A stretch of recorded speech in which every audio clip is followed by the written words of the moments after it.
Bonjour, bienvenue à cette table ronde autour de Claude Chabrol.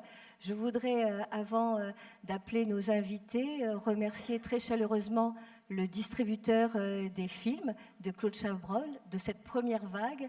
Le distributeur, je ne sais pas s'il est dans la salle, Philippe Chevassus de Tamassa. Non, il n'est pas dans la salle, mais vous pouvez l'applaudir.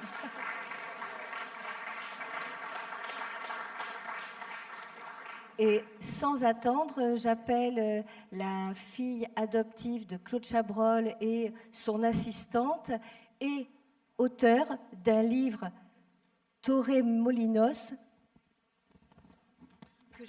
que je vous conseille vivement, qu'elle dédicacera à l'issue de cette table ronde. Où est-ce que je me mets? Où tu veux. J'appelle le fils de Stéphane Audran et Claude Chabrol, Thomas Chabrol.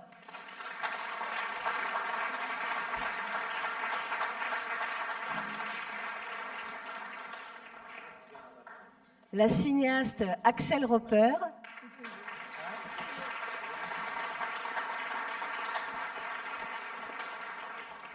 Et le cinéaste Nicolas Pariser, tous deux grands admirateurs de Chabrol.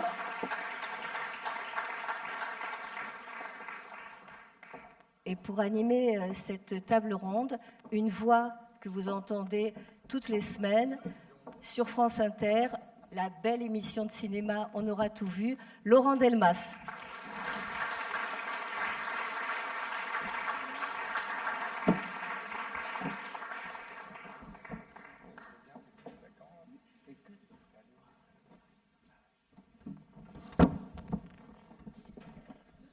Bonjour, bienvenue.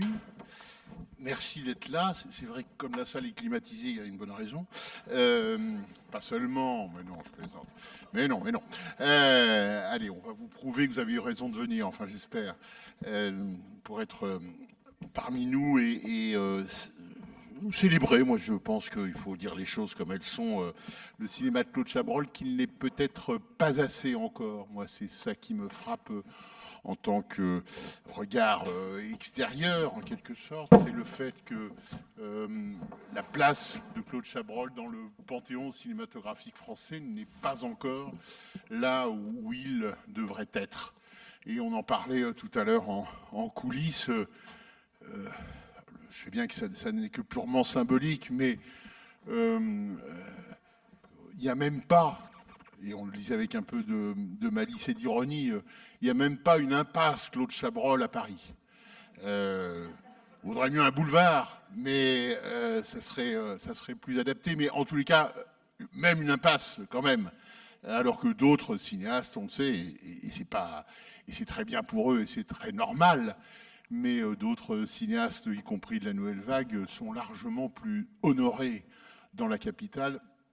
Je pense que là, il y aurait pour le nouveau mandat de maire qui va se faire jour l'an prochain, une des promesses possibles faites aux Parisiens et qui serait peut-être la seule tenable réellement.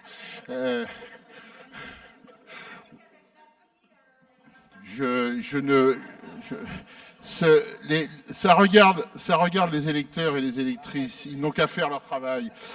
Bien, allez, trêve de plaisanterie, pardon de ce préambule qui n'était pas très sérieux. Je vais remercier évidemment nos quatre intervenants. Vous dire aussi qu'on est là pour se parler. Je suis là théoriquement pour poser des questions. Eux, ils sont là pour y répondre, s'ils le veulent. Mais vous êtes là pour nous écouter, mais aussi pour poser des questions. Alors, on me dit qu'il y a deux micros baladeurs dont le but est évidemment d'aller vers vous. Je souhaite que vous utilisiez ce droit de parole sans réserve et sans aucun problème, y compris pendant la discussion. Ça n'en sera que plus vivant. Je vous remercie par avance, évidemment, de cette participation. Je crois qu'il faut se réjouir qu'on puisse voir et revoir, comme on vient de le dire grâce à Tamassa, les 12 premiers de cette première vague. Et vous aurez pu constater en allant les voir en salle qu'il y a que du bon, comme on dit. Hein. Franchement, ces 12 premiers choix sont extraordinaires. Ils correspondent à deux premières parties de période, si je puis me permettre, sous De Gaulle et sous Pompidou. On pourrait illustrer la chronologie de ces films comme ça, et je pense que ça aurait du sens. Ah ben complètement, puisque 58, c'est l'arrivée de De Gaulle, Voilà. et c'est le beau Serge. Exactement. Le beau Serge et le beau Charles. Et le grand Charles, alors. Voilà. Ah ben... C'était un titre alternatif. Voilà, mais c'est pour dire combien, sans la réduire, la filmographie de Chabrol, évidemment, suit aussi la chronologie politique de la France. On y reviendra certainement. Je voudrais peut-être commencer par une chose qui n'est pas totalement liée à la programmation cinématographique, et pour cause, c'est peut-être s'intéresser un tout petit peu à Chabrol, avant Chabrol, et singulièrement parce qu'il y a à cette tribune deux cinéastes qui ont pas un point commun avec Chabrol, mais quelques points communs. Mais leur premier point commun, chronologiquement, c'est d'avoir été eux aussi des critiques de cinéma avant d'être des cinéastes. Et je voudrais interroger cette réalité et cette fonction. Je voudrais leur faire parler de ça parce que je pense d'abord que c'est une presque singularité française initiée par la nouvelle vague en très grande partie, que ces futurs cinéastes qui ont d'abord fait de la critique de cinéma et qui sont devenus journalistes ensuite. Je rappelle juste que Claude Chabrol a participé à la fondation des Cahiers du cinéma, qu'il y a écrit une trentaine d'articles en 3 ans, je ne crois pas me tromper, je crois que c'est à peu près ça, et que le titre de son premier article, ça j'adore ça, concernait Chantons sous la pluie, et il s'intitulait « Que ma joie demeure ». Je trouve que c'est absolument génial et il faut lire cet article parce qu'il est d'un enthousiasme et d'une intelligence sur ce qu'on peut dire d'un grand film populaire de divertissement, mais justement qui atteint autre chose et qui prouve la pertinence du regard de Chabrol. Alors, Nicolas Pariser ou Axel Rampert, quel lien vous faites, quel regard vous portez sur cette figure assez franco-française du critique futur cinéaste? Axel, Nicolas Pariser. Alors déjà, un premier avertissement. Bon, les critiques de Claude Chabrol dans les Cahiers du cinéma, c'est pas ce qu'il a fait de mieux dans sa vie. C'est-à-dire que c'est, je pense, un immense cinéaste.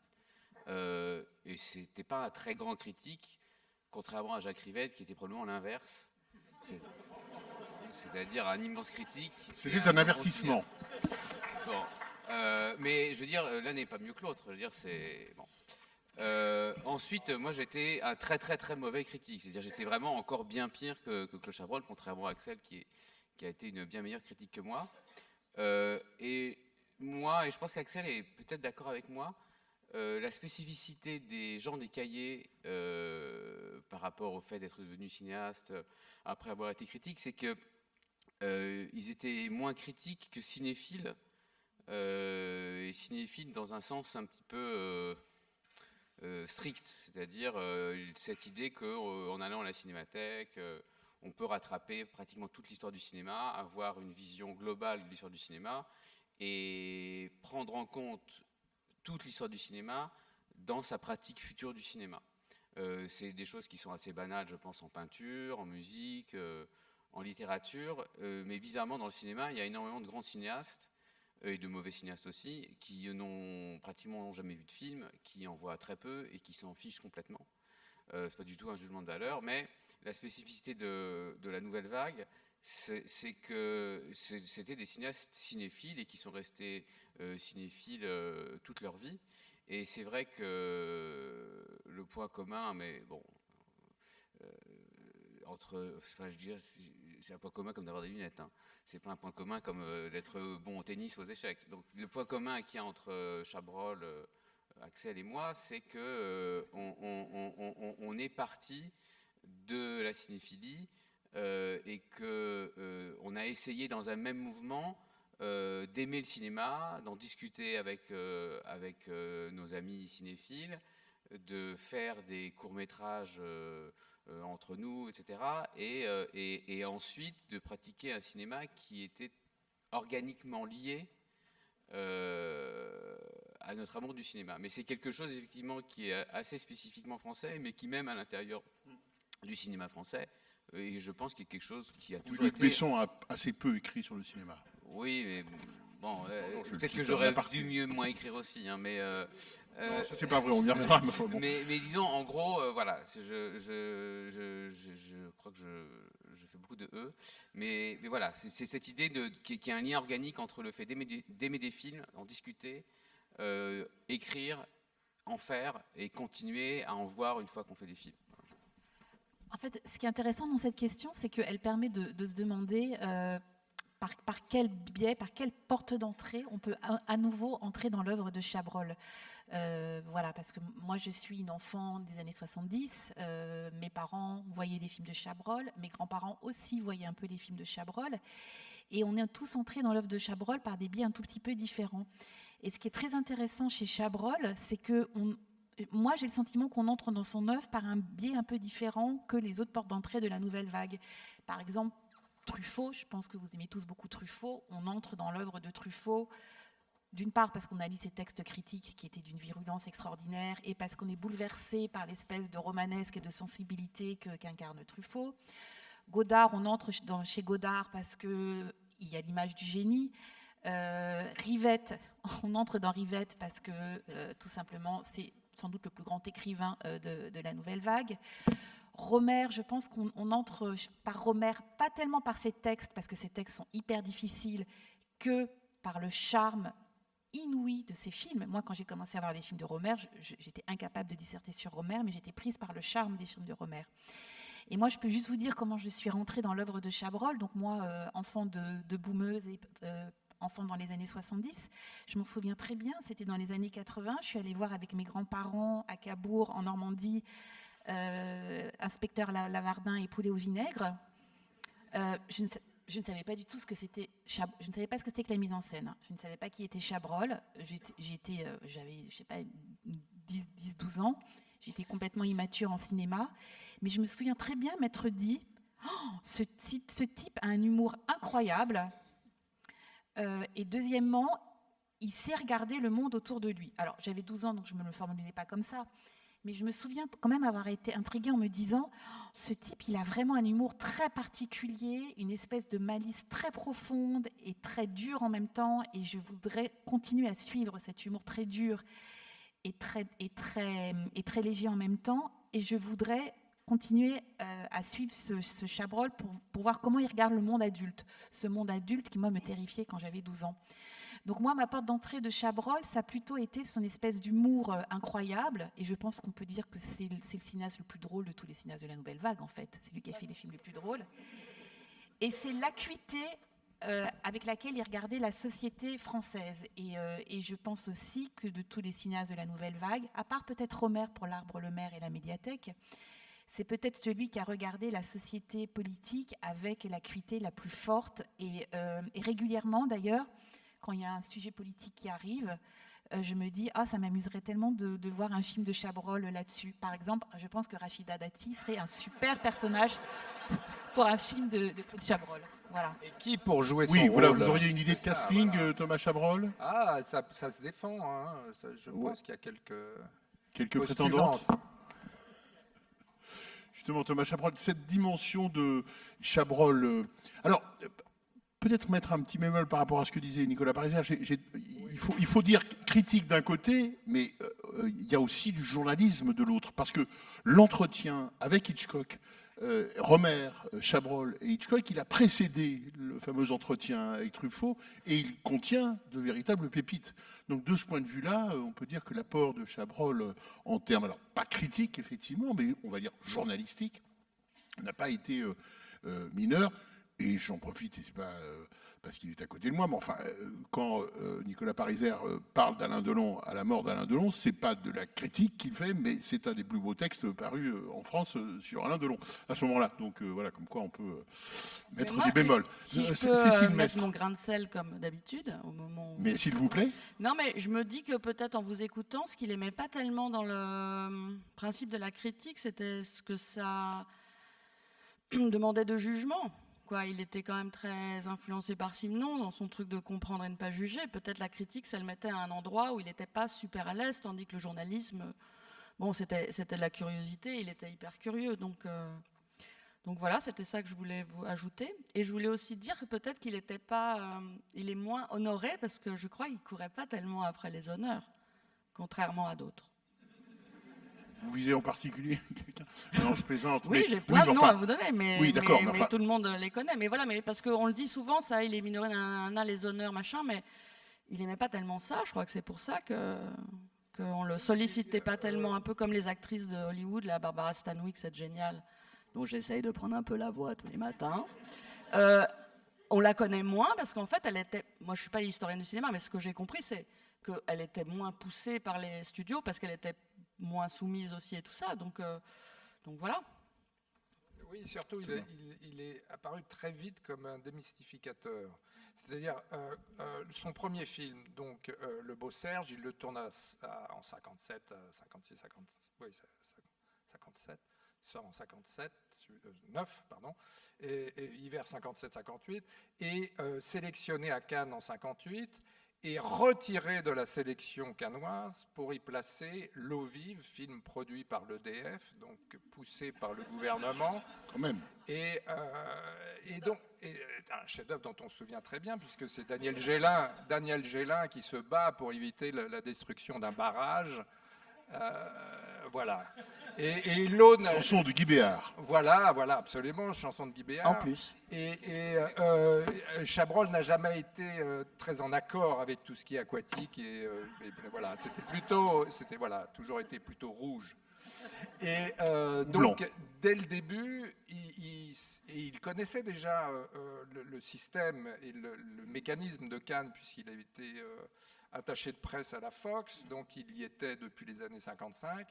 Et voilà, donc il a tout de suite démystifié tout ça. Il spécifiait dans ses contrats une non-sélection à Cannes, sauf pour Violette Nozière, qui a été conçue avec Toscan du Plantier et qui était avec Isabelle Huppert, pour venger l'injustice de l'année précédente, 76, où elle était passée à un cheveu blond vénitien du prix d'interprétation pour La Dentelière. Voilà.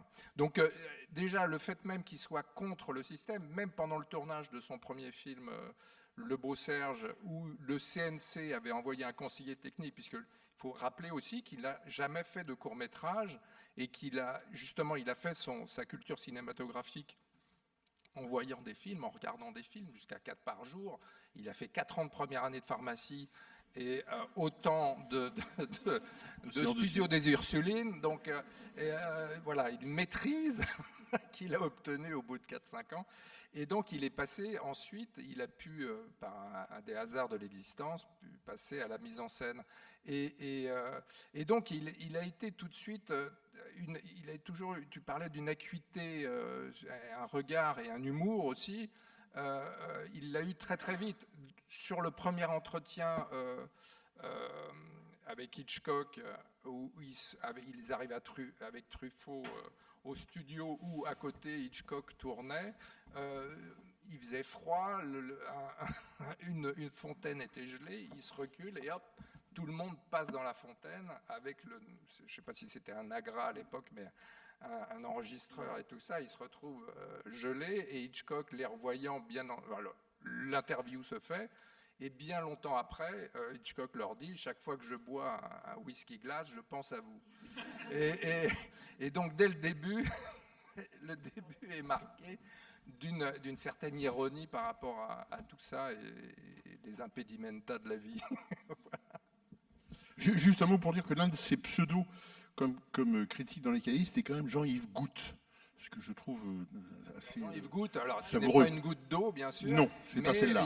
il faut rappeler, alors pour faire un peu de chronologie familiale, donc il épouse à 22 ans une charmante jeune femme qu'il a rencontrée dans les Alpes suisses, suite à des problèmes pulmonaires qu'on évoque vaguement, qu'il évoque dans le Beau-Serge.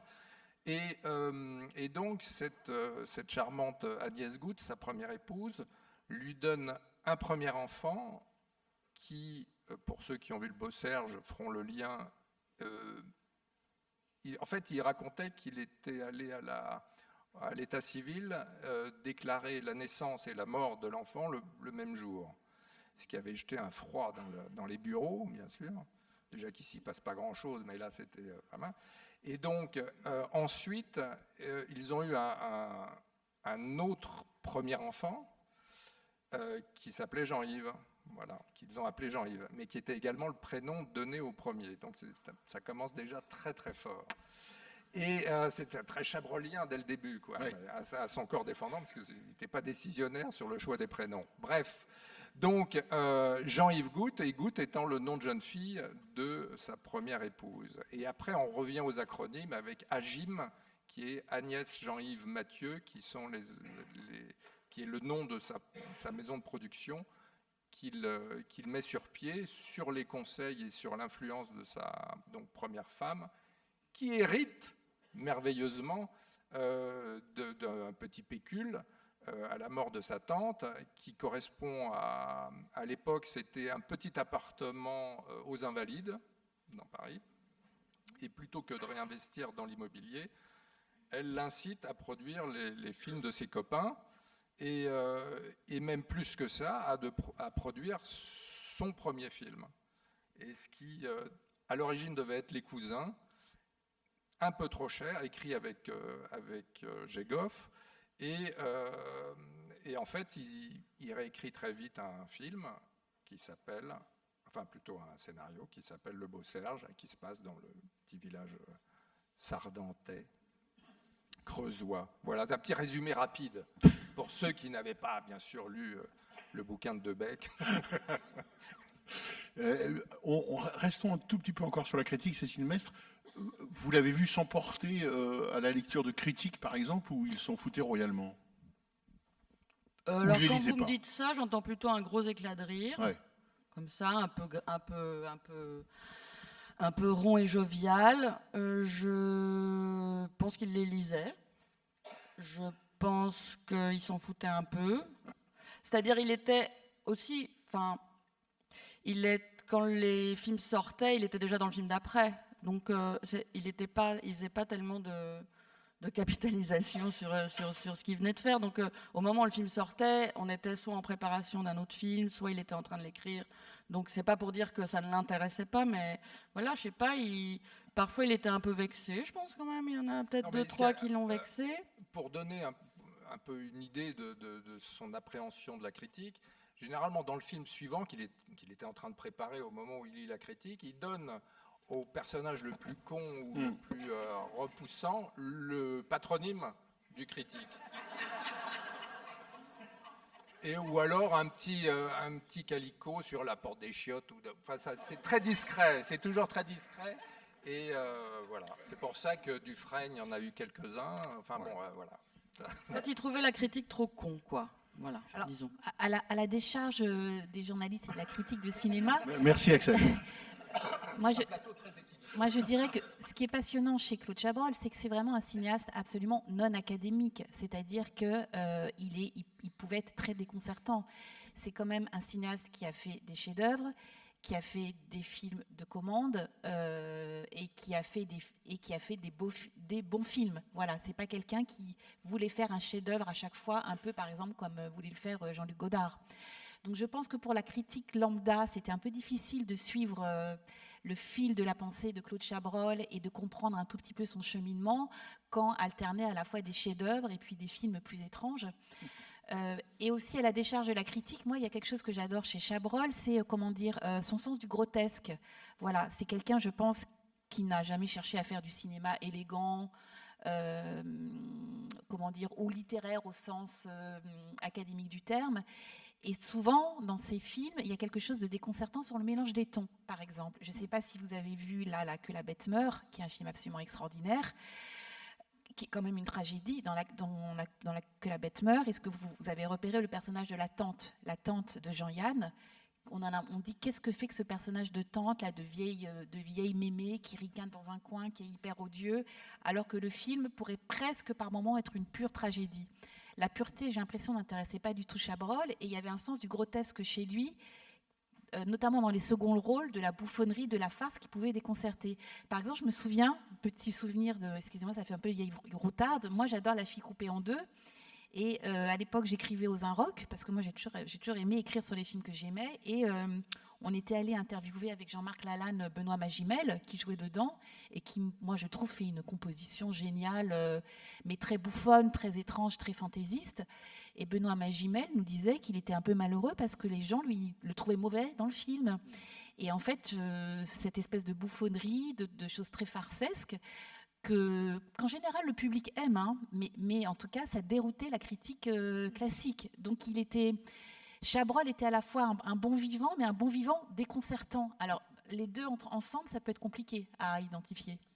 Nicolas Parisien. Oui, et je voudrais rajouter quelque chose, c'est qu'il y a quelque chose qui est très déstabilisant, je pense, pour la critique, et d'ailleurs pour tout le monde, c'est que la réussite d'un film dépend aussi beaucoup de la chance. C'est-à-dire que là, tout à l'heure, on a revu ce matin Les Noces Rouges.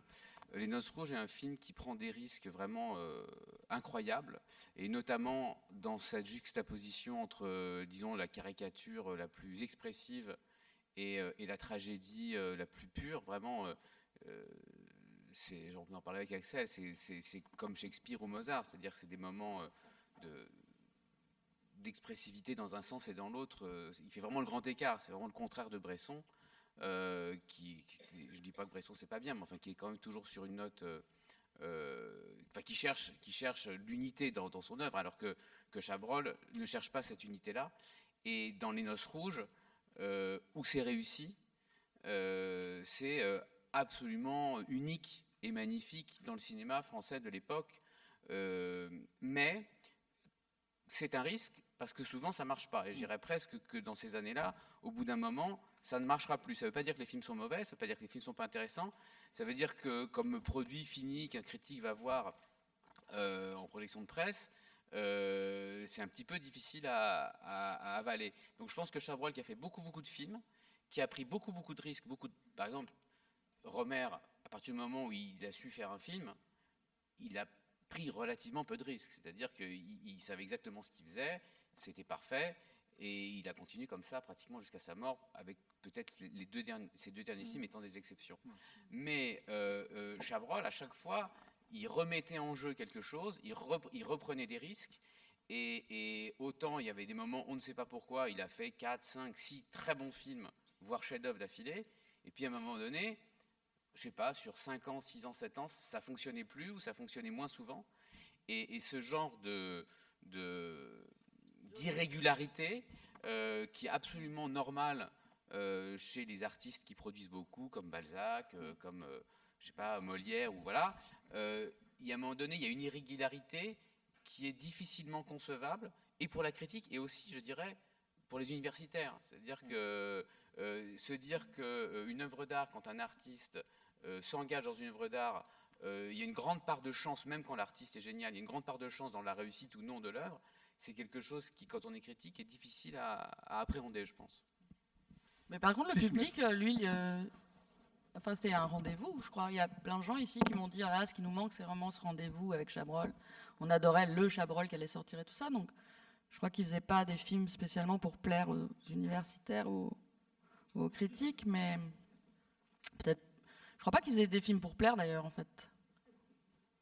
Pourquoi il faisait des films? Vous me regardez la bouche. Pourquoi faisait-il des films? J'ai dit une connerie. Pourquoi il faisait des films? Oui. C'est vous qui posez la question, hein, donc. Non, mais il y a plein de. Pour nourrir sa famille.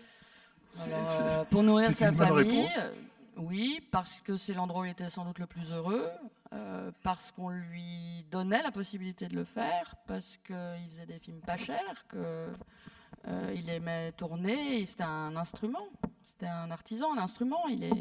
Même les films mineurs ou les films qu'on juge mineurs ou je sais pas quoi, il essayait des trucs et qu'il pouvait refaire sur d'autres films. Et effectivement, parce que, comme disait Nicolas, le scénario, les acteurs, le moment, ce moment de grâce qu'il y a ou pas sur un film. Voilà, c'est vrai oui, il prenait des risques. Parfois, je me souviens d'un film qui s'appelle Dr M où il pensait qu'il ferait pas le film et du coup, il s'est pas tellement intéressé au casting de l'acteur principal. Donc, s'est retrouvé un acteur allemand qui était vraiment très, très, très, très, très, très, très mauvais. Bon, on peut rien faire, quoi. Alors, bon, bah, le Donc, film. pour vous donner une idée, comme il faut préciser, Yann Niklas. Précis. Alors, Yann Niklas était souvent de 3/4 d'eau, et comme il supportait pas, alors il se retournait comme ça pour quand même voir son beau Alors, profil. il faisait même pire. Ah bah oui. Il poussait son. Il y avait un acteur génial qui s'appelait Benoît Régent, qui est mort peu de temps après, qui était vraiment un grand acteur. En fait, autour de ce qui était chiant, c'est que vraiment tous les autres acteurs étaient formidables. Il y avait beaucoup d'acteurs allemands, dont certains très vieux qui avaient tourné avec Lang et tout ça, parce que c'était un hommage à Fritz Lang. Et donc, il y avait Benoît Régent qui faisait son binôme. Lui était un commissaire Stiglitz, je crois. Commissaire Hartmann, et lui faisait son inspecteur. Et donc, il y avait un plan où ils étaient tous les deux, et donc moteur, hop, partait, et puis tout d'un coup, Benoît disparaissait du cadre. Donc, Chabrol découpé, on va la refaire. Benoît, est-ce que tu peux rester dans le cadre? Oui, oui, hop, on en refait une, tac, Benoît disparaît du cadre. Bon, troisième prise, Chabrol, il aimait faire 2 prises. Et moi, j'étais seconde assistante, donc j'étais près des acteurs. Donc, je vais voir Benoît, je dis, mais qu'est-ce que tu fous? Pourquoi tu sors du cadre? Il me dit, il me pousse. Vous voyez le mec, c'est exceptionnel, quoi. Et quand on s'est rendu compte qu'il était certes très mauvais et un peu con, mais que vraiment c'était exceptionnel ce qu'on vivait, Chacha, il refaisait des prises tellement on se marrait. Et il disait au cadreur comme ça, il lui disait « comme ça ». Il nous a tout fait. Et il avait toujours des idées. Bon, voilà, c'était hilarant. Mais voilà, mais donc, un autre acteur que lui, je veux dire, un grand acteur, le film serait peut-être un de ses... Voilà, c'est...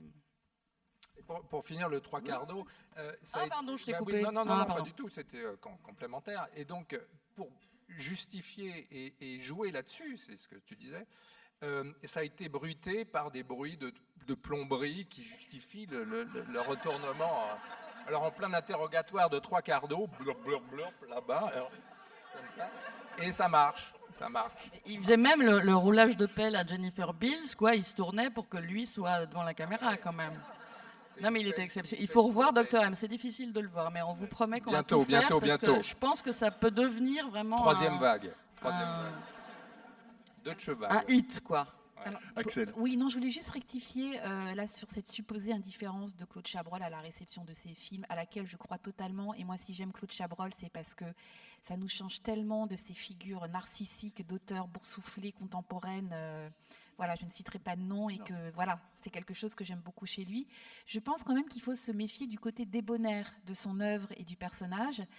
Moi, qui ne l'ai pas du tout connu, dans certains de ses films, je vois quand même une inquiétude à l'œuvre. Et on peut être très débonnaire et très inquiet, en fait. Voilà, pour moi, les deux choses sont perceptibles. Revoyez Que la bête meurt. Je ne sais pas, je serais incapable de dire où est Chabrol comme personne dans Que la bête meurt. Contrairement à un film de Truffaut, par exemple. Quand on voit un film de Truffaut, il y a vraiment des plans précisément où on se dit, là, je touche vraiment la psyché de Truffaut du doigt. On peut se le dire. Chez Chabrol, qui, j'ai l'impression, était un être d'une pudeur très très forte et très intériorisée, je ne suis pas capable de dire ça. Mais quand je vois Que la bête meurt, et ça passe souvent par la mise en scène, ou quand je vois La cérémonie, il y a comme ça des moments d'inquiétude quasi métaphysiques où intuitivement je sens Claude Chabrol, il est là. Claude Chabrol, il aime manger de l'andouillette et boire du vin rouge, mais il est aussi habité par une espèce d'inquiétude, mais métaphysique. Donc il est à la fois débonnaire et métaphysique. Voilà, donc bon, personnage très complexe. Oui, pour ajouter quelque chose, disons dans l'économie du cinéma français des années 60, 70, même 80, dans les auteurs, on va dire, sérieux, il y a quand même, je pense, une tendance dans le cinéma français à être dans des, disons, dans une espèce de pudeur ou disons, dans la manière de traiter des sujets. et de prendre plutôt des petits sujets. L'exemple type serait le sketch de la route vélo de 4 aventures de Renette et Mirabel de Romer, où il y a 20 minutes sur comment faire pour trouver où un pneu de vélo à crever, et comment mettre de la rustine, etc. Et c'est un court-métrage formidable. Mais disons que le cinéma français a tendance à privilégier les petits sujets et à pas se coltiner des sujets, je dirais, shakespeariens ou bibliques, comme le meurtre, la culpabilité, etc. Godard, Truffaut, mais même des gens hors nouvelle vague comme Sautet, etc. On ne se coltine pas ces sujets-là, et quand on se coltine des grands sujets, comme par exemple René a pu se coltiner des grands sujets, c'était quand même toujours avec une espèce de froideur, de distance intellectuelle, etc., qui faisait que il y avait quelque chose de poli. En fait, le cinéma français avait quelque chose de très poli, de très... voilà, où on ne parle pas des choses très graves. Et ce qui est frappant chez Chabrol, effectivement, avec son côté débonnaire, rigolo, pas impressionnant, en tout cas quand on le voyait à la télévision, c'est qu'il se coltine les sujets les plus ambitieux, disons, de l'art en général. C'est-à-dire, il y a des meurtres, des enfants qui meurent, le thème il y a des gens qui veulent se venger, et qu'est-ce que ça provoque dans l'âme des gens. Enfin, on est sur une ambition, disons, de tragédie, comme chez les Grecs, comme chez Shakespeare, comme dans la Bible, enfin comme dans des textes vraiment fondamentaux de l'histoire humaine. Et on n'est pas dans un romanesque 19e siècle, c'est-à-dire que tous les cinéastes de la Nouvelle Vague, il y a quelque chose qui les relie, je pense, vraiment à la littérature française du 19e siècle. Chabrol aussi, mais Chabrol, ça va aussi plus loin. C'est-à-dire qu'il y a aussi du Shakespeare chez Chabrol, et je ne pense pas qu'il y en ait beaucoup dans les cinéastes français de ces années-là. Donc, je dirais que sa bonhomie et son côté qui semblait pas trop...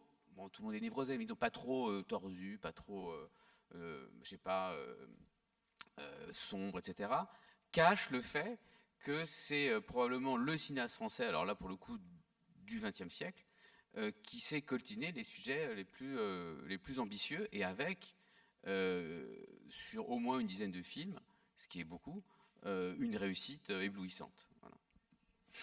Il me semble d'ailleurs que du point de vue de la mélancolie dont parlait Axel, le dernier personnage, celui de Bel-Ami, n'en manque pas de mélancolie et d'une sorte de comme ça d'interrogation métaphysique sur qu'est-ce que c'est que la vie, où est-ce que j'en suis, où est-ce que je vais, etc. Mais ça sur Oui, mais... ouais, pardon. Non, juste une phrase, pour le coup, parce que bon, Bel-Ami est le dernier film de Chabrol, c'est un de ses plus beaux films, et pour le coup, il y a eu une réception critique à l'époque, globale, absolument indigne, et qui dit quand même quelque chose de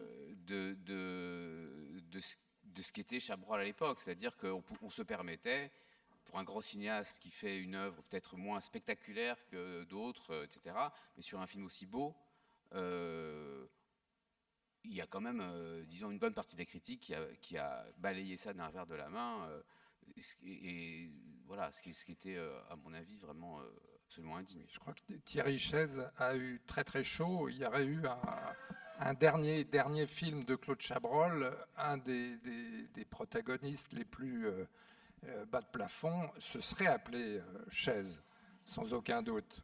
Il avait quand même dit dans une émission de télévision qu'il ne comprenait pas que ce film ait pu être distribué, ce qui est quand même assez violent quand même. Ouais. Donc tu voulais dire quelque chose? Oui, je voulais dire quelque chose. Non, je voulais dire par rapport à ce que vous disiez, Laurent, sur ce qu'il exprime, la mélancolie, tout ça, etc. Mais dans Bel-Ami, ce qu'il exprime, je trouve, moi, d'un ton le plus mélancolique, c'est quand il dit « Pourquoi j'ai autant de chance ?»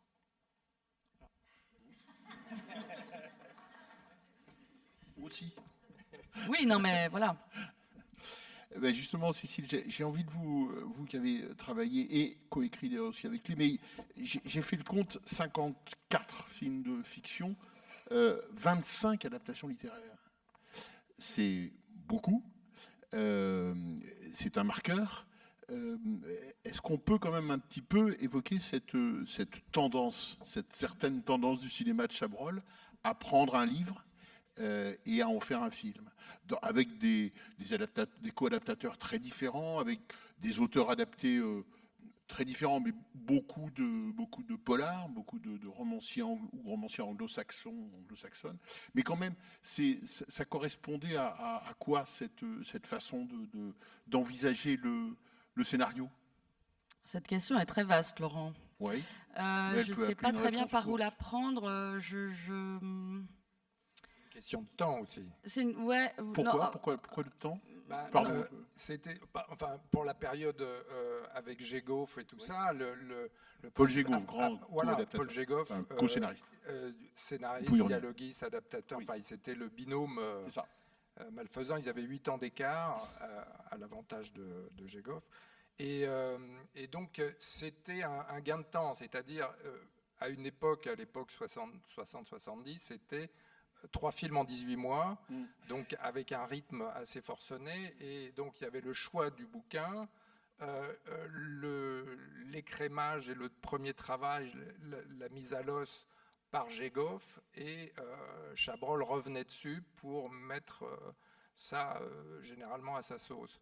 Et donc, c'était un gain de temps assez sidérant. On l'avait remarqué avec Nicolas sur Juste avant la nuit, qui était un film qui devait être, en fait, qui est un film presque bouche-trou, puisque La décade prodigieuse a été repoussée de quelque temps à cause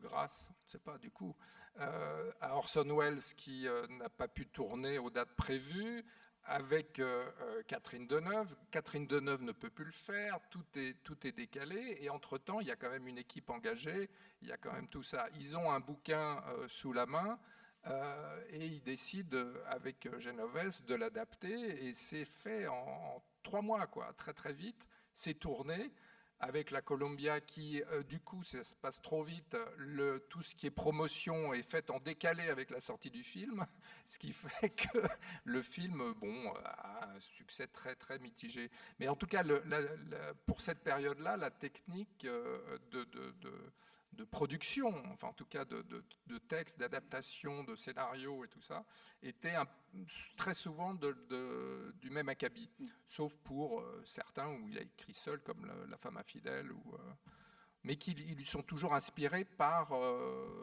son existence, sa vie et tout ça. Et pour la période 80-90, il a repris avec Odile Barski, avec à peu près le même, je ne sais pas comment il avait travaillé avec toi. Tu vas nous le dire. Oui. Si vous voulez. Ah ben oui, on veut. Ah. La fille coupée en deux. Je vous Évidemment. raconte si vous La voulez. fille coupée en La deux, fille coupée en deux, oui. Alors, coécrit avec vous. oui, tout à fait. En fait, j'avais écrit un truc qui s'est pas fait, qu'on devait tourner, qui s'appelait UV, d'après Serge Joncourt, et puis il y a eu des bisbilles entre producteurs, donc on l'a pas fait. Mais il m'a dit, regarde, il y a un film qui est passé hier sur la télé, La fille sur la balançoire de Richard Fletcher, regarde-le. Ok. Bon, à l'époque, j'avais pas de DVD, il n'y avait pas de DVD, donc bref, je finis par trouver le film, je le regarde, je le rappelle, je dis ouais, j'ai vu le film, il me dit ben tu vas l'adapter. D'accord. C'est-à-dire, ben c'est pas clair. Non. Tu vois pas ce qui m'intéresse. Je vois à peu près, mais ça serait pas mal que tu m'en dises un peu plus. Ben il y a une phrase. Ok. Laquelle? Alors, vous l'avez vu, La fille coupée en deux? Je peux dévoiler ou pas? Bon, enfin, une phrase que prononce Benoît Magimel à la fin du film. Donc, il fait le film pour ça. Donc, je lui dis, ok, mais on l'adapte aujourd'hui. Oui, aujourd'hui, il y en a où, je sais pas, démerde-toi. D'accord, je me démerde-toi. Bon, voilà, en gros. Autour d'un plat, autour d'une sole faite par ma mère, quoi. Bon. Très bien, donc je me lance là-dedans. J'avoue, je sais pas, j'ai dû être touchée par une espèce de grâce parce que ça c'est... Bon, je sais pas, c'est venu, voilà, j'ai fait 30 pages, je lui ai fait lire les 30 pages, il m'a dit continue. Donc j'ai continué jusqu'au bout, j'ai fini. Et non, alors j'ai pas fini, j'ai pas trouvé le titre et j'ai pas trouvé la fin parce que je sais pas très bien écrire les fins. Beaucoup de gens ont pensé que c'était l'inverse, que Chabrol avait tout fait, que moi j'avais trouvé le titre et écrit la fin, mais non, c'est plutôt l'inverse. Pardon, c'est un peu Mauvaise langue. prétentiaire, mais Thierry voilà. Chaise. Thierry Voilà, Chaise. et d'autres Thierry. Mais voilà. Et donc c'était comme ça. Ensuite, il a récupéré le scénario et il a dégraissé, encore, il disait toujours dégraisser le mammouth. Non, mais je veux dire, vraiment aller à l'os comme ça pour qu'il n'y ait pas qu'il y ait pas de gras et que ça aille droit, le plus droit possible. Mais bon, voilà, on a travaillé comme ça, nous. Mais je sais qu'Odile, il y avait un truc. Odile, c'était pas du tout comme ça. Odile, je ne sais pas sur tous les films, en tout cas sur certains films, elle lui donnait un scénario qui était très très long, mais parce qu'elle donnait des pistes, quoi. Donc il pouvait après partir par là, ou partir par là, ou partir par là. Ce qu'il faut savoir surtout aussi dans le travail d'adaptation de Chabrol, quand il adapte le travail d'un scénariste, d'une scénariste, c'est qu'il construit le film à ce moment-là. Il construit la mise en scène du film. C'est-à-dire qu'il écrit et déjà il indique, alors bon, peut-être il en a fait après une espèce, comme il en a fait souvent, des formules, mais c'est vrai que pour lui, 2 points, ça peut correspondre à un changement de plan ou une virgule. Les scénarios sont toujours écrits à la main, sans rature, un cahier, un petit carreau, 140 pages, parce qu'une page, en gros, c'est 1 minute de film. Enfin, c'est très précis, il n'y a pas de brouillon, il n'y a rien. Mais quand il fait ce travail d'adaptation, qui était assez long, et je crois pas son moment préféré, sans doute parce que c'est aussi une grosse concentration, puisqu'ensuite, ça lui permet d'arriver sur le film, en venant assez peu en préparation, mais en arrivant le premier jour de tournage avec au moins un montage en sa tête. Un montage entier du film. Et si la préparation était plus longue, il a 2 montages dans la tête. Et peut-être 3 même. Ou en tout cas, pour certaines scènes, il a 3 solutions. Ce qui fait que quand on tourne, ça va très vite. Il a toutes les solutions. Il a pensé qu'à ça depuis 6 mois. Parce que Claude Chabrol, que certains ont souvent traité de flemmard. Non. Parce que je pensais à ce que tu disais des critiques. Voilà, c'est pas du tout toi qui traitais. Ils sont de eux-mêmes Chacha des de flemmard. flemmards. Voilà. Les mecs qui pondent un truc, enfin pardon, je ne vais pas du tout attaquer les critiques, je vais me faire mal voir, mais et dire d'un mec qui a fait autant de films qu'il est flemmard, je trouve ça ahurissant.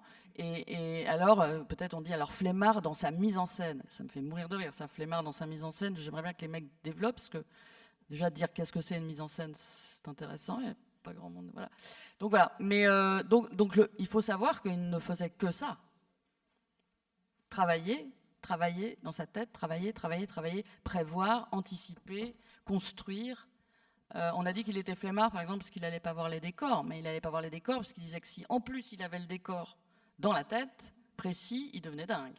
Donc, Il voilà. avait toujours 3-4 possibilités en découvrant chaque décor, quoi.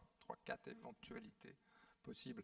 Mais ce qui est fascinant chez lui, c'est... Alors, il le disait dans un doc formidable de la BBC dans les années 70, que vous pouvez voir sur YouTube. Il y avait une énergie, une sorte de feu intérieur qui fait que... voilà, Truffaut parlait du train dans le tournage d'un film, c'est comme un train qui avance à toute allure, mais il l'avait dans la tête et il avait une énergie terrible, quoi. Et je pense qu'on parlait tout à l'heure des hauts et des bas dans la carrière de Chabrol, c'est intimement, et de sa sensibilité et de l'importance c'est sa vie privée, tout bêtement. Et on voit que chronologiquement, les tout débuts des années 60, c'est-à-dire avec l'échec des bonnes femmes, et surtout la séparation avec sa première femme, donc la fameuse Goutte, Agnès Goutte, qui lui fait choisir entre le cinéma et elle. Il a choisi le cinéma, mais par contre, elle veut garder les enfants, ce qui lui déclenche une jaunisse, ce qui le perturbe vraiment, quoi, pendant le début des années 60, où il tourne, quoi, Les Godelureau, Ophélia, des films qui sont des fous, on peut le dire, hein, avec Milan Très France, qui est quand même pas beaucoup.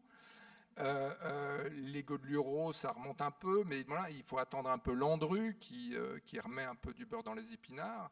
Et voilà. Et on arrive dans les années 70 où le relais est passé à Aurore et qui fait que il y a. C'est ma mère. Voilà. Et donc, avec pour rester dans la vie privée et les petits papiers, il est escroqué par son agente, qui lui laisse une ardoise d'impôt colossale. Enfin, colossale, c'est quand même 1 million de francs, ce qui est quand même pas mal. Et donc, il accepte beaucoup de films pour faire ça. L'année 74, c'est assez sidérant. Il avait 2 excuses, en fait. C'était faire rentrer de l'argent et puis tourner beaucoup pour être avec Aurore, qui était sa script, en fait.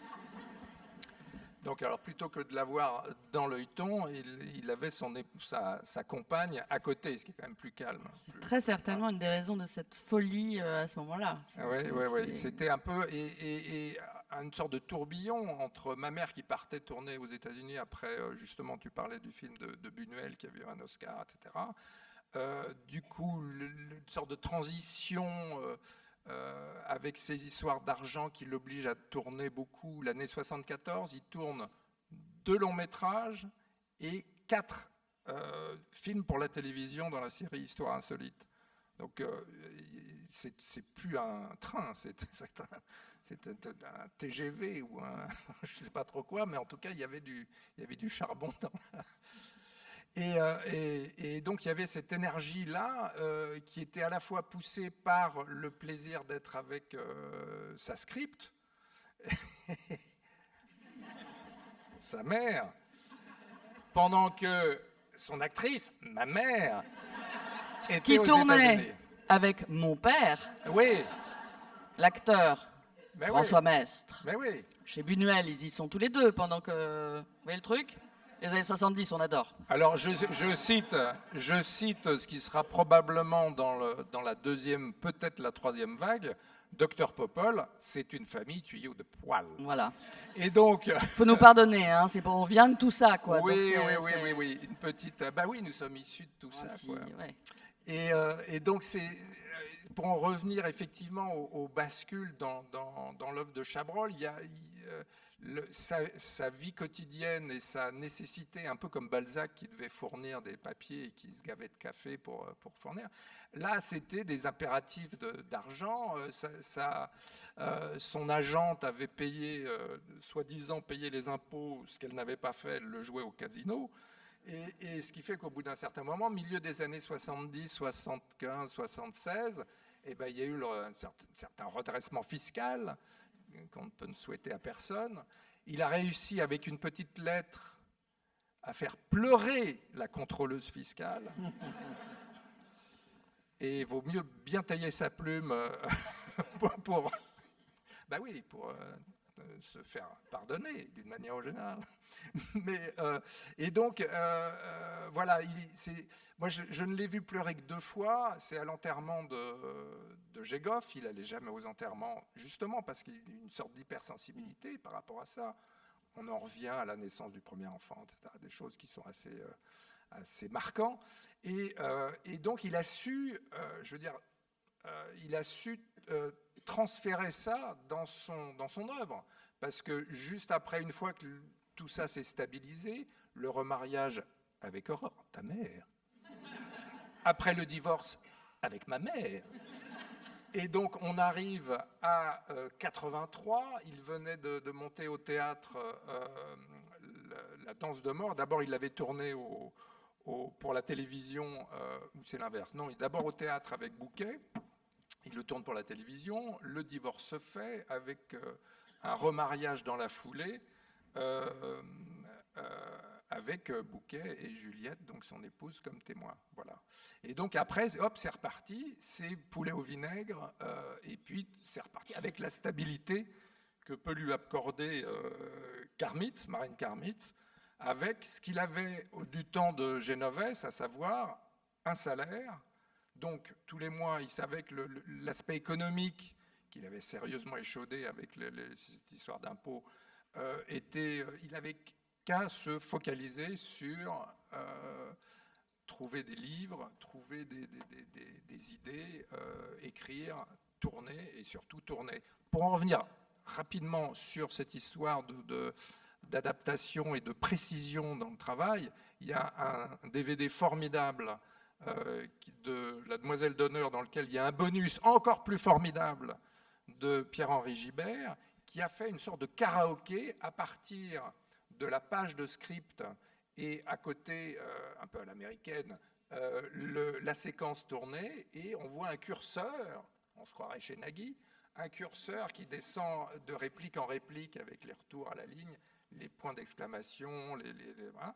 Et on arrive à un timing mais parfait qui descend comme ça, et puis l'image, le plan se passe, et c'est assez fascinant, quoi. Voilà, j'en ai fini.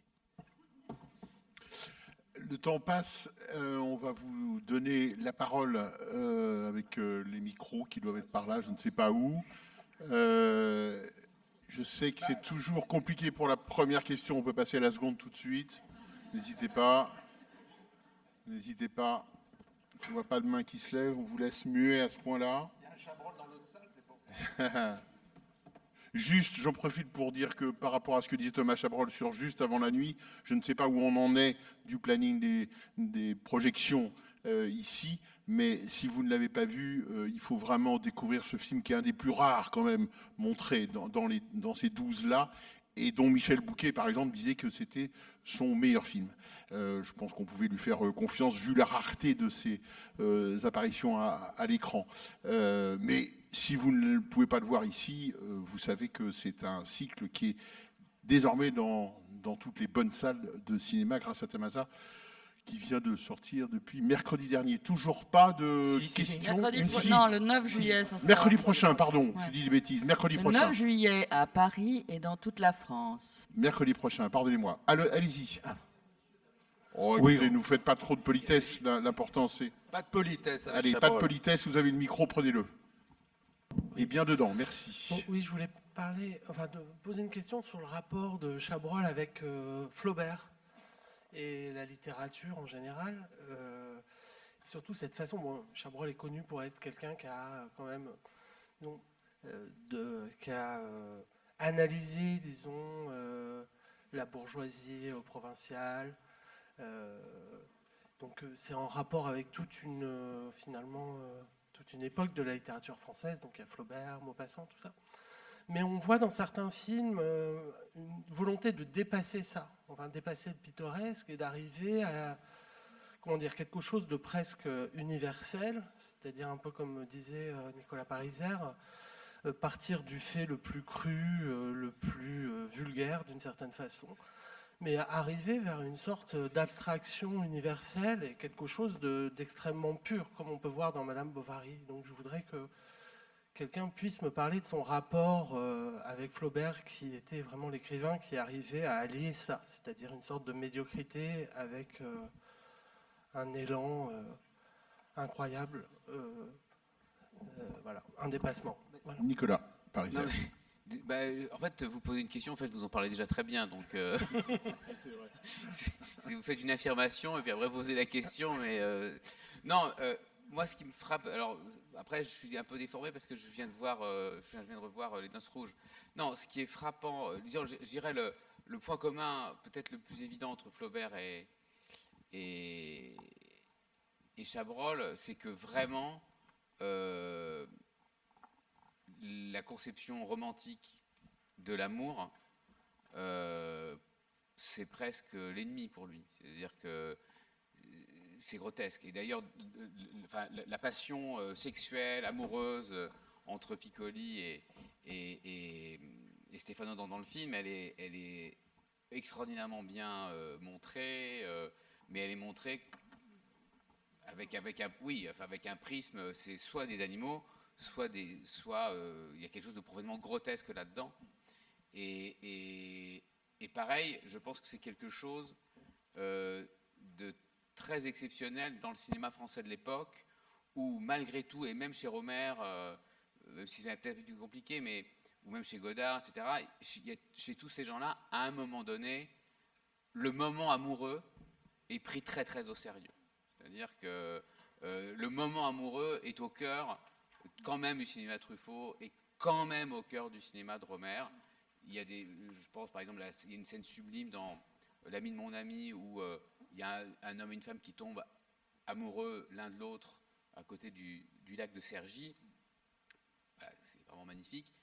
Flaubert aurait ricané. Et je pense que voilà, le point commun de Chabrol, c'est que ce sont des films à la fois très charnels, très incarnés, pas du tout cyniques. Enfin, vraiment, il y a une affirmation, on va dire existentielle, spirituelle, forte. Hein, voilà. Mais par contre, la passion amoureuse a d'autres. Voilà. Donc ça, je pense que c'est vraiment le point commun. Et je pense pas qu'il y ait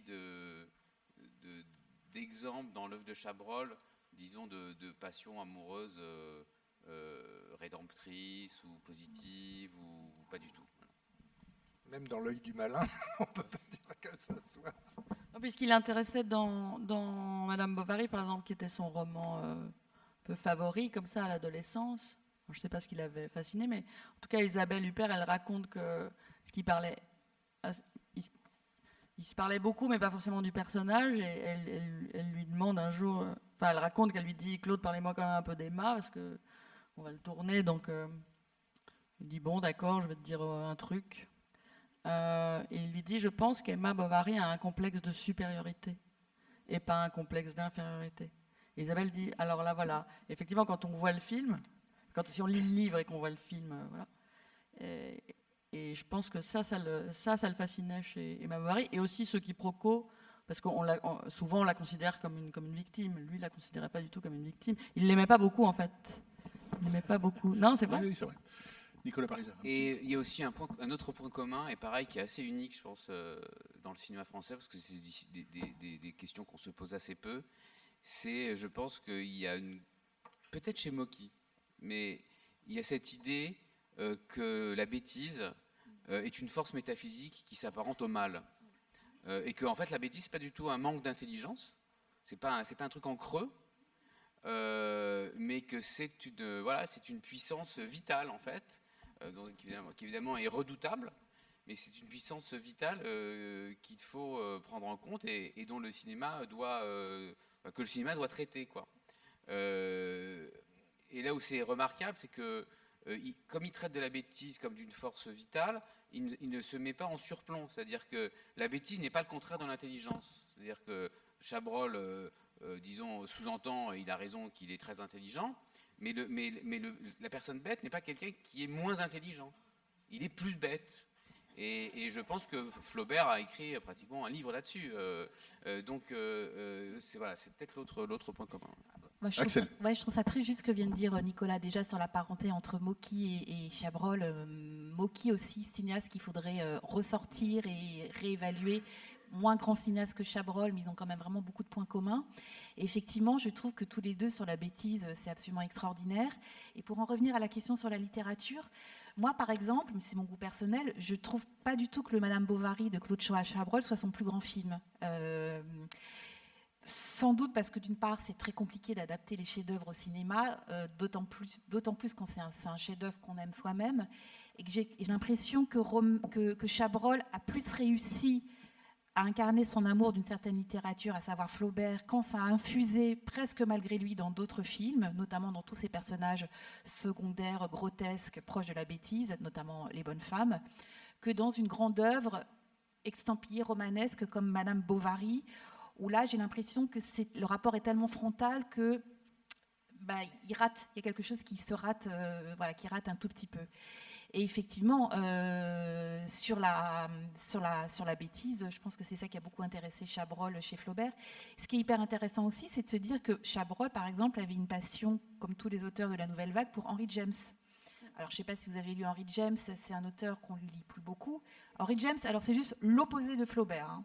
C'est-à-dire que aucun humour, intrigue super compliquée, on n'y comprend rien, point de vue tout le temps. Je précise que je suis une grande fan de Henry James. Hein. Récit méta-compliqué, etc. Et Chabrol était un grand admirateur à la fois d'une certaine simplicité de chez Flaubert et de la bêtise, et en même temps des fictions incroyablement cérébrales de Henry James. Et d'ailleurs, il a fait une adaptation pour la télévision du banc de la désentation que personnellement je trouve admirable, alors que Henry James, c'est quasiment impossible à adapter. Voilà, tout le monde, ceux qui ont essayé, vraiment se cassent les dents sur Henry James.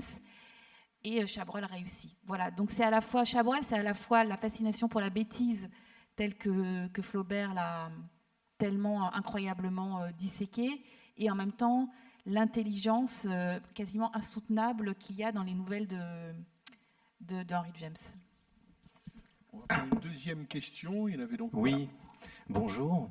En revoyant Que la bête meurt et ce matin Les Noces rouges, j'ai été frappé par la qualité de la musique de Pierre Janssen dans ses films, vraiment qui pour moi participe grandement à la réussite des films, tout simplement. Alors je voulais savoir comment Chabrol travaillait avec les musiciens, comment ça se passait, c'était avant, après que le film soit fait, enfin comment ça s'organisait, si vous avez des infos là-dessus. Bah, on a des infos, Thomas. oui, par mon frère Mathieu, qui en a composé 25 avec lui. Et si vous vous intéressez au travail de Pierre Janssen, il y a un document à l'INA où on les voit. Alors je ne sais plus si c'était Les Biches ou La femme infidèle, mais en tout cas, ils sont au travail. Oui, oui, avec Colette, oui, oui. Et bah oui, sa femme s'appelle Colette. Et donc on les voit travailler en studio au moment de l'enregistrement, et je te rajoute ça, et un peu plus comme ça, et tout ça, c'est assez passionnant. Et pour moi, ce que je connais de son travail avec Mathieu, c'était assez fascinant, puisque Mathieu ne composait qu'à partir du scénario. Vous voyez, aucune image. Et pour en revenir à la précision de l'écriture et de l'adaptation du scénario à la ligne près, à la virgule près et tout ça, il se trouve par un miracle qui vient de je ne sais pas d'où, les musiques de Mathieu calaient à la nanoseconde à la séquence tournée et à la séquence montée, puisqu'elle était déjà presque prédécoupée sur le scénario. Et ça, c'est assez fascinant. Ouais, ouais. Ouais, il lisait le scénario, enfin, Chabrol lui envoyait le scénario. En général, Mathieu appelait en disant « j'ai rien compris ». Et après, il discutait des instruments principaux voilà, et aussi d'un ou deux musiciens en référence comme ça. Mathieu travaillait, ils n'échangeaient pas. Et ensuite, quand il calait les musiques, c'était dément, quoi. C'est le biorhythme, je sais pas. Oui, c'est ça, c'était physiquement, Mathieu est celui qui lui ressemble le plus. Quand on voit le beau Serge, on a l'impression de voir Mathieu. Hein, c'est ça, c'est assez troublant, quoi. Et il y avait oui, c'est comme je sais pas, oui, c'est presque bestial, quoi. C'est une question de longueur d'onde, quoi. On est aussi dans la musique, voilà, c'est ça. C'était sur assez troublant, ouais. Oui. Alors on peut pas nier en fait que actuellement les films sont liés aussi à l'actualité. Et je voudrais parler en fait, alors c'est pas polémique, hein, mais c'est par exemple au mouvement MeToo et ce qu'aurait pensé en fait Claude Chabrol de tous les modes opératoires actuellement, toutes les interdictions liées en fait aux modes opératoires qu'on peut critiquer ou des choses comme ça, par rapport en fait aux divers films. Pour pas polémiquer, pour dire en fait que Claude Chabrol avait des muses, avait même, s'était marié avec Stéphane Audran ou des choses comme ça, mais on parle pas de lui. Comme ça, je vous en prie. Non, ne le prenez Vous pas mal. parlez de Thomas. ma mère, monsieur. Oui, non, mais je comprends bien. Ne le prenez pas mal. Et non, mais ce que j'essaye de dire, c'est que il ressort pas d'un gros scandale à la Gérard Depardieu ou de harcèlement. Qu'est-ce que vous voulez savoir, en fait? Voilà. Non, mais en fait, qu'est-ce qu'il aurait pensé? Je comprends pas. Qu'est-ce qu'il aurait pensé en C'est fait deux choses différentes. Hein. Qu'est-ce qu'il aurait pensé et qu'est-ce qu'il a fait? Parce que je pense que. Ah, vous voulez savoir s'il a fait des trucs un peu bizarres? non, Non.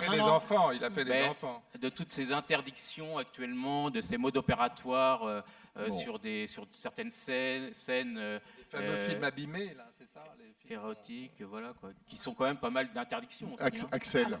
Alors, je pense qu'il n'y a que Claude Chabrol qui pourrait répondre. Voilà, je crois que personne ne peut répondre à sa place. Moi, en tant que spectatrice, en tout cas, je pense que Claude Chabrol est peut-être le cinéma français le plus féministe. Voilà, c'est ça qu'il faut dire. Et sans le savoir, c'est-à-dire à la fois par la grandeur des rôles féminins qu'il a conçus pour ses actrices de prédilection, Stéphane Audran et Isabelle Huppert, par l'acuité absolue qu'il avait sur ce que c'était que d'être une femme. Je pense notamment à Une affaire de femme sur l'avortement et à Violette Nozière. Et à ce titre, je voudrais vous raconter une petite chose sur Violette Nozière. Je pense que vous l'avez vu, c'est l'histoire d'un parricide. C'est un film qui a été fait dans les années 70. Violette Nozière, quand le scandale est sorti dans les années 30, elle était désignée comme une espèce de pauvre fille perdue qui couchait avec tout le monde, avec tous les mecs dans la rue et qui avait voulu tuer son père, enfin qui avait tué son père et qui était horrible avec ses parents. Il a fallu des années, mais absolument des années peut-être, pour que la vérité sur Violette Nozière soit faite. Elle a été faite il y a quelques années, il y a 7-8 ans, par une historienne qui s'appelle Emmanuelle de Martigny, qui a écrit un livre remarquable sur Violette Nozière, où elle a ressorti toutes les pièces du dossier, elle a réexaminé le dossier, et elle a compris quelque chose de fondamental, c'est que Violette Nozière, en fait, était une victime d'inceste. Voilà. On le voit dans le film. Ah bah, On le voit dans le film. je n'ai pas fini. Donc, il y a 7-8 ans, Emmanuelle de Martigny écrit un livre remarquable, avec pièces à l'appui. On comprend que Violette Nozière n'était pas une sale fille qui couchait avec les garçons et qui tuait son père. Violette Nozière est une victime d'inceste qui a tué son père, voilà, qui la violait régulièrement. Et ce qui est hallucinant, c'est lorsqu'on voit le film de Chabrol, donc, qui était 30 ans avant ce livre d'Emmanuelle de Martigny, et qu'on voit Jean Carmet, on comprend. L'inceste, on comprend. On voit le film, on comprend. L'éponge, avec l'éponge, On pas y aller comprend, séquence. voilà, on comprend. Et Chabrol n'avait pas le livre d'Emmanuelle de Martigny, il n'avait pas pu refaire l'enquête, il n'avait pas les pièces judiciaires. Et dans les années 70, il a compris que ce personnage de pauvre fille, jetée dans la rue, en fait, était une victime d'inceste. Rien que pour ça, mais reconnaissance éternelle pour le cinéaste féministe qui est Claude Chabrol. Il disait surtout que les femmes étaient plus fortes que les hommes et que les femmes servaient à faire des filles. Donc c'est plus qu'évident que c'est un cinéaste féministe, et aussi par ses sujets, et aussi par le fait que je crois que ces actrices n'étaient pas, même Stéphane qui l'a épousée et qui l'aimait, n'était pas un objet de désir, c'était autre chose, et aussi par le fait qu'il a très tôt fait travailler des femmes avec lui sur le plateau, à qui il a confié des rôles importants. Moi j'avais 25 ans quand je suis devenue première assistante. On était 5-6 filles, je crois, dans le métier à faire ça. Donc, voilà, on ne va pas rentrer dans ni débat ni polémique sur MeToo. Les choses doivent changer et changent, et c'est très bien. Après, c'est une révolution, c'est des excès, c'est inévitable. Mais je pense qu'il aurait été du côté des femmes. Nicolas. Oui, une dernière chose, je pense que ce qui a permis à Claude Chabrol de voir un certain nombre de choses qui n'étaient pas forcément vues à l'époque. Et bon, c'est vrai que là, il y a quelque chose qui relève, disons, de l'intuition géniale, enfin, voire du génie.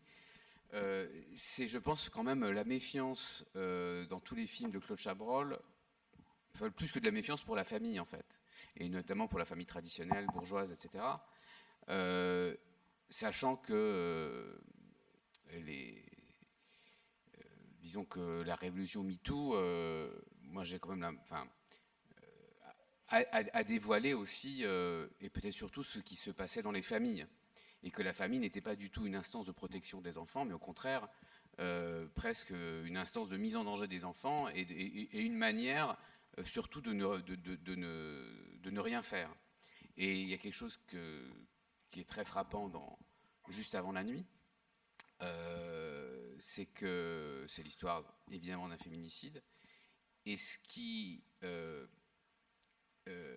et la famille dans Juste avant la nuit est l'instance sociale qui interdit aux coupables d'être reconnus coupables. Et c'est exactement le processus qui est aujourd'hui analysé, découvert sur les violences sexuelles à l'intérieur des familles.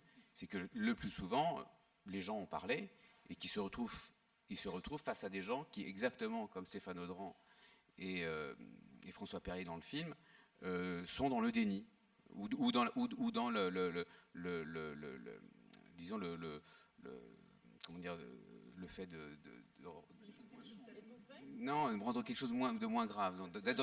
Voilà, dans l'atténuation, bon, c'est mais bon, c'est pas grave. Mais tu vois, Voilà, et avec ce truc, mais tu vas quand même pas, foutre tonton en prison, grand-père en prison, papa en prison, etc. Et ça, je pense que c'est quelque chose, disons, Chabrol ne se paye pas de mots. C'est-à-dire que la famille, l'amour, etc., il traite ça vraiment dans tout ce que ça peut avoir disons, de concret et d'ignoble. Alors qu'il y a plein d'autres cinéastes qui vont faire l'éloge de l'amitié, même d'une certaine manière, même Rohmer parfois fait l'éloge de la famille traditionnelle quand même. Bon.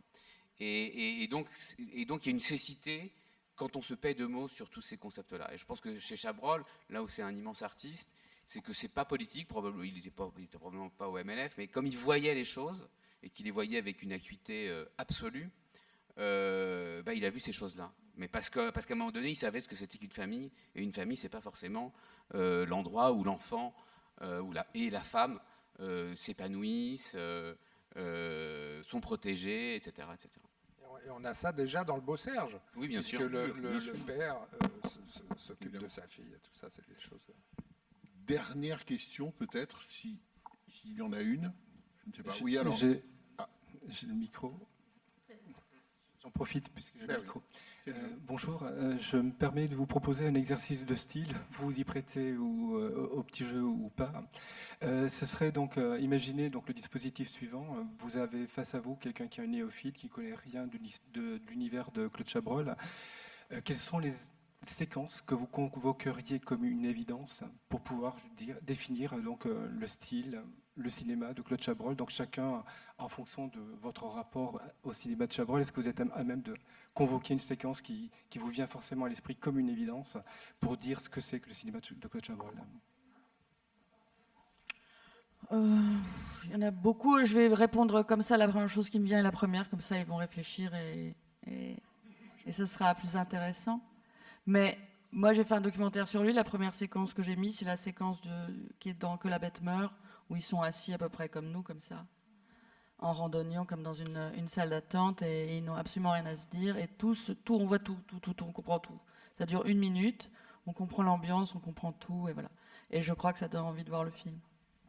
Moi, je suis contre qu'on découpe les œuvres. Donc, il faut voir un film en entier. Je sais pas. Moi, je dirais que peut-être la porte d'entrée la plus facile pour quelqu'un qui n'a jamais vu de Chabrol et qui est plus jeune que moi, par exemple.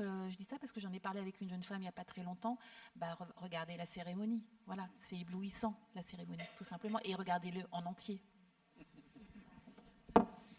Thomas. Oui, je dirais peut-être il y a une séquence qui résume, on en revient à ce que disait Nicolas, sur la famille et sur la vision d'équilibrer tout ça. C'est le travelling compensé de la fin de La femme infidèle, où on s'éloigne tout en s'approchant et pour faire que tout reste à l'équilibre et